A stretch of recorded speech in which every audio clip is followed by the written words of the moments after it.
Those things like childhood experiences that are traumatic in some way.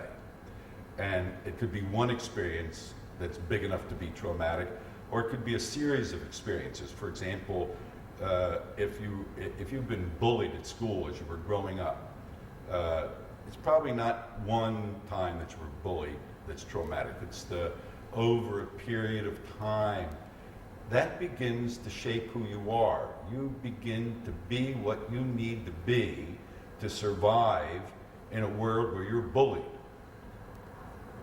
Now, what can you do about that? Not much at the time when you're being bullied. I mean, you do need to be able to survive. You need to find a way to have a sense of self-worth even though you can't defend yourself. One finds a way to justify oneself, to be okay in spite of the fact that my mother doesn't love me, my father beat me, the kids at school bullied me, or whatever it is. But now you are what you need to be in order to survive in a world where you're bullied or not loved or whatever your thing is.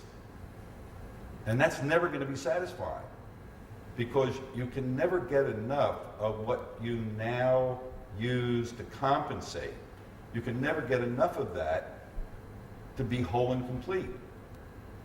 So somehow, some way, you have to find a way to take the past out of the future and put it back into the past. We human beings don't leave the past in the past.